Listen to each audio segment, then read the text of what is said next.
الحمد لله نحمده ونصلي ونسلم على رسوله الكريم أما بعد فأعوذ بالله من الشيطان الرجيم بسم الله الرحمن الرحيم رسول اللہ صلی اللہ علیہ وسلم کی سنتوں کا بیان ذکر چل رہا ہے۔ ایک سنت بتلائی تھی کہ سنت کے مطابق سونا، جیسے یہ سیدھا ہاتھ سرانے کے نیچے رکھا، پیروں کو تھوڑا خم کیا، سیدھی کروٹ پہ لیٹا اور دعا پڑھی، اللہم بسمک اموت و احیا، اللہم بارک لی فی نومی، تین دفعہ۔ کہتے ہیں اس حالت میں لیٹا ہوا ہے تو محمد بن جاتا ہے۔ بعض لوگوں نے کہا اگر اوپر سے اس کو دیکھیں نا ایک بندہ کھڑے ہو کے ایک ایسے لیٹ جائے، کہتے ہیں بالکل محمد بن جاتا ہے تو محمد والے۔ تو یہ ایک بات لوگوں نے ذکر کی۔ رسول اللہ صلی اللہ علیہ وسلم کا ہر اچھا عمل سیدھے ہاتھ سے کرنا، یہ سنت۔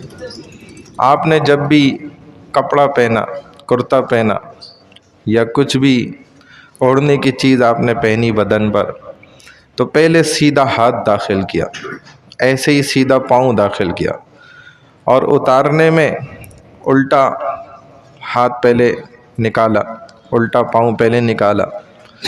جب نیا کپڑا پہنا تو آپ نے دعا پڑھی، الحمدللہ الذی کسانی ھذا ورزقنیہ من غیر حول منی ولا قوہ۔ تو یہ رسول اللہ صلی اللہ علیہ وسلم کا سنت عمل۔ اور حیا کے تو ایسے پیکر تھے کہ جس کی کوئی حد نہیں، اور آپ کے صحابہ بھی مثالیں قائم کر دیں۔ ایک مرتبہ رسول خدا صلی اللہ علیہ وسلم مجلس میں بیٹھے تھے اور اسی دوران حضرت ابوبکر صدیق رضی اللہ تعالیٰ عنہ داخل ہو گئے۔ تو آپ جس حالت میں بیٹھے تھے آپ ویسے ہی بیٹھے رہے، آپ ملے جلے، سلام دعا ہوئی، بیٹھ گئے۔ پھر حضرت عمر فاروق رضی اللہ تعالیٰ عنہ داخل ہوئے۔ جس حالت میں سرکار مدینہ بیٹھے تھے وہیں اسی حالت میں بیٹھے رہے اور مل لیا جل لیا، بیٹھ گئے۔ جب حضرت عثمان غنی رضی اللہ تعالیٰ عنہ داخل ہوئے، رسول اللہ صلی اللہ علیہ وسلم ایک دم سیدھے ہو گئے اور اپنی حالت کو درست کرا، قمیضوں کو نیچے اور جو آپ کی تہبند تھی اس کو ٹھیک کرا اور ایسے بیٹھ گئے، چاق و چوبند چست ہو گئے۔ اب صحابہ تو ایک ایک عمل آپ کا دیکھتے تھے۔ ابو بکر نے دیکھا، غور کیا، عمر نے دیکھا، غور کیا رضی اللہ عنہ، اور پھر رسول اللہ صلی اللہ علیہ وسلم سے ذکر کیا، یا رسول اللہ آپ تو جب عثمان داخل ہوئے تو آپ ایک دم، نبی علیہ السلام نے فرمایا کہ عثمان تو وہ ہے جس سے فرشتے بھی حیا کھا رہے ہوتے ہیں، تو مجھے پھر حیا اس سے کیوں نہ آئے۔ اور علماء نے لکھا ہے بڑا پیارا نکتہ، یہ اکثر لوگ جانتے نہیں ہیں، کہ حضرت عثمان غنی رضی اللہ تعالیٰ عنہ کے اندر اتنی حیا کیسے آئی، وجہ کیا تھی اس کی، ایسے با حیا کیسے بن گئے۔ فرمایا کہ ساری زندگی انہوں نے اپنے سطر کو نہیں دیکھا۔ بتائیں، یہ تب تو اللہ نے کمال دیا نا کیسا، فرشتے بھی حیا کر رہے ہیں عثمان سے رضی اللہ عنہ۔ حضور کی دو صاحبزادیاں ان کے نکاح میں، ذو النورین، ڈبل نور والے، اور خود رسول اللہ صلی اللہ علیہ وسلم کی حالت کیا تھی، آپ تو اس سے بڑھ کر تھے کہ ایک مرتبہ آتے کوئی کھدائی ہو رہی تھی غالباً قریش کا کسی معاملے میں، یا کعبۃ اللہ کی تعمیر میں، یا اور کوئی عمل تھا، تو آپ کے چچا نے بول دیا کہ آپ اس وقت کم عمر تھے، کہ محمد صلی اللہ علیہ وسلم آپ اپنی چادر کیوں نہیں استعمال کر لیتے جو باندھی ہوئی ہے، اینٹیں اٹھا رہے ہیں، پتھر اٹھا رہے ہیں باری باری، تو آپ اٹھاتے ہیں کندھے پہ، اتنی مشقت سے لے جا کے ادھر پہنچا رہے ہیں، تو ایسا کر لیں چادر کھول لیں، اس میں آسانی سے چلی جائے گی، جیسے کوئی دوسرے کو مشورہ دیتا ہے کہ بھائی اس کا کام آسان ہو جائے۔ کہتے ہیں رسول اللہ صلی اللہ علیہ وسلم ابھی کم عمر ہے، آپ نے ایسے بس ارادہ کیا ہی کھولنے کا چادر اور وہیں گر گئے، بے ہوش ہو گئے۔ اللہ نے آپ کو بے ہوش فرما دیا۔ جب آنکھ کھلی، ہوش میں آئے تو اللہ کی طرف سے غیب سے آواز آئی کہ اے محمد، آپ بنا کپڑوں کے برہنہ نہیں رہ سکتے، آپ کو ہم نے جو مقام دینا ہے نا، جو فضائل آپ کے ہیں، جو کام آپ کے ذمہ لگنا ہے، وہ بہت اونچا کام ہے۔ اسی لیے ساری انسانیت برہنہ ہو سکتی ہے، لیکن اے محمد آپ برہنہ نہیں ہو سکتے، ہم یہ برداشت نہیں کر سکتے۔ آپ اندازہ کریں، اللہ نے، یہ تو بچپن کی حالت ہے نا، اور جب آپ کو نبوت مل گئی، بعثت، آپ نبی بن گئے اور آپ کا اظہار ہو گیا سارا کہ آپ کیا تبلیغ فرما رہے ہیں، اس کے بعد آپ کو تکلیفیں پہنچنا، کیا اللہ کو یہ پسند تھا؟ آپ کی بچیوں کو تکلیفیں پہنچنا دین کی خاطر، آپ کے جسم مبارک پہ دھول مٹی کا جمنا، گرد غبار کا آنا، آپ کے خون کا گرنا، یہ سب تو ہم تو نہیں مانتے، میں تو دل سے نہیں مانتا کہ اللہ کو یہ برداشت تھا۔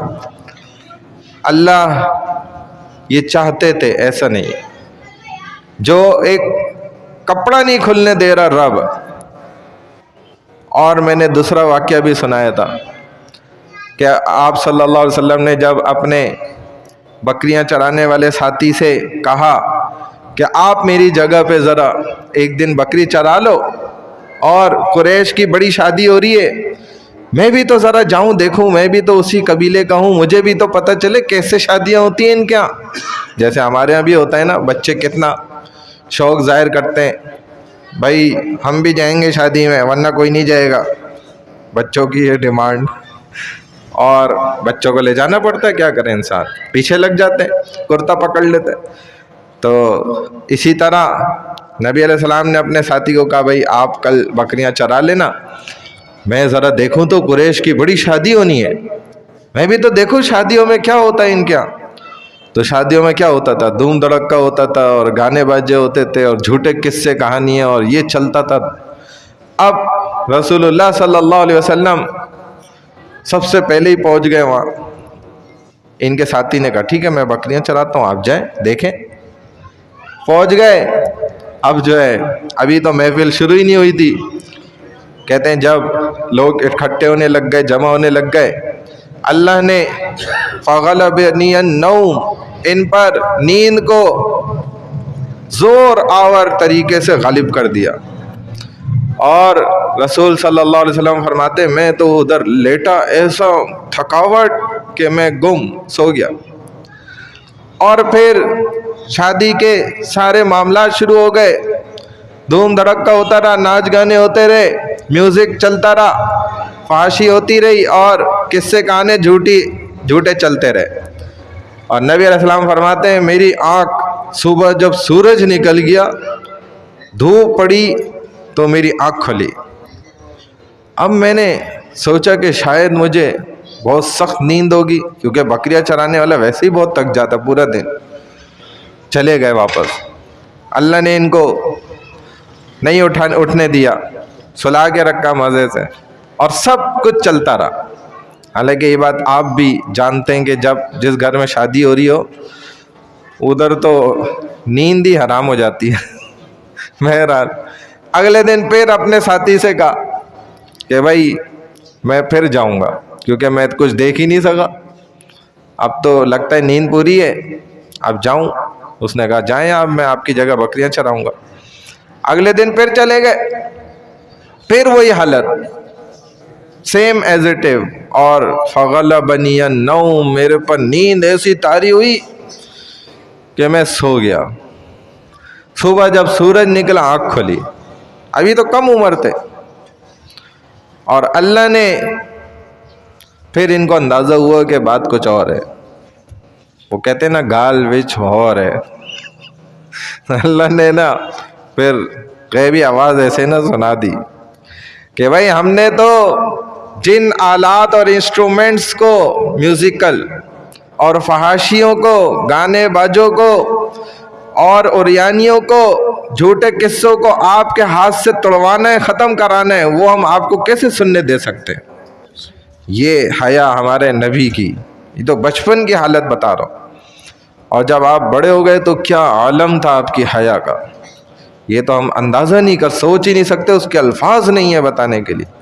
بہرحال اللہ تعالی ہمیں بھی با حیا بنا دے، سنتوں پہ عمل کریں گے، حیا خود اندر اترے گی، اور حیا ایمان کے 70 شعبوں میں سے ایک بڑا شعبہ ہے جن کی بنیاد ہی حیا کے اوپر ہے۔ اگر حیا نکل گئی تو رسول صلی اللہ علیہ وسلم نے فرمایا کہ اب تو جو دل تمہارا چاہے کرتے رہو، اور آج کل یہی معاشرے میں نظر آ رہا ہے۔ اللہ ہماری خیر فرمائے۔